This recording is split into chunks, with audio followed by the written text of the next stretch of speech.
यह शाओलिन मंदिर की 36 विशेष कलाओं में से एक थी। इस ट्रेनिंग में शिष्यों को एक चिकनी और खड़ी ढलान पर चढ़ना होता था और इस दौरान हाथों का इस्तेमाल बिल्कुल नहीं करना होता। अगर कोई फिसलकर नीचे गिरता तो पास खड़े भिक्षु जोर जोर से डांटते। इसके बाद उन्हें एक संकीर्ण रास्ते से होकर गुजरना होता, तभी एक प्रयास पूरा माना जाता और इस तरह का अभ्यास उन्हें हर दिन हजारों बार दोहराना पड़ता। तभी अचानक एक लड़का फिसलकर नीचे गिर गया, लेकिन एक युवक तेजी से दौड़ा और उसे ऊपर खींच लिया। हालांकि उसे यह ट्रेनिंग बहुत आसान लगी। उसने सीधे दीवार पर चढ़कर दूसरी तरफ छलांग लगा दी। इतना ही नहीं, उसने महंत का मजाक उड़ाया कि वो शिष्य को सिखाना नहीं जानते। महंत ने जब उसका यह घमंडी व्यवहार देखा तो गुस्से में आगे बढ़े और उसे सबक सिखाना शुरू कर दिया। सिर्फ एक ही वार में महंत ने उसे जमीन पर गिरा दिया। अब वह युवक सिर्फ इधर उधर लुढ़क कर हमलों से बचने लगा। जैसे ही वो हमला करने की तैयारी करता, महंत ने लोहे की प्लेट अपने पैर से टिकाई और उसे उछालकर दूर फेंक दिया। फिर भी वो मानने को तैयार नहीं था। वरिष्ठ शिष्यों ने जल्दी से उसे पकड़ लिया, तभी जाकर बड़ी अनहोनी टल गई। लेकिन उसके इस व्यवहार ने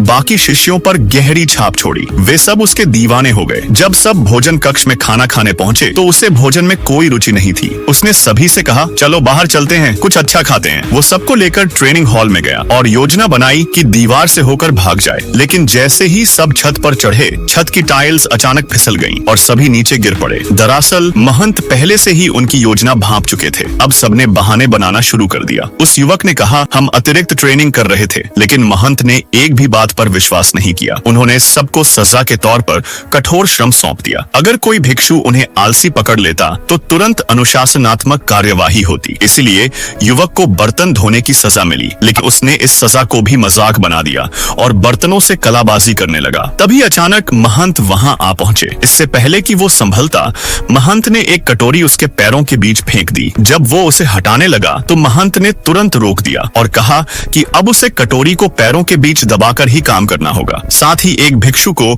उसे निगरानी में रखने का आदेश दे दिया। बर्तन धोते वक्त उसकी नजर रसोई के नाले पर पड़ी। फिर उसके मन में फिर से भागने का विचार आया। उसने अपने साथियों को बुलाया और योजना बनाई, लेकिन चूंकि पहले वो सब पकड़े जा चुके थे तो अब सब डर गए और जाने से इनकार कर दिया। तभी महंत की आवाज गूंजी। सब डर के मारे ट्रेनिंग हॉल की ओर दौड़े। फिर सबने अभ्यास के लिए बेंच उठा ली, लेकिन वो अकेला व्यक्ति बेंच पर बैठ गया। महंत ने जब उसका यह लापरवाह रवैया देखा तो एक लात से बेंच को गिरा दिया, लेकिन युवक ने बेंच उठाई और मुकाबला शुरू कर दिया। महंत ने भी बेंच उठाकर उसे टक्कर दी। अंत में महंत ने उसकी कमजोरी पकड़ ली और उसे पूरी तरह हरा दिया। उस रात उसने नाले का ढक्कन उठाया और चुपचाप मंदिर से भाग गया।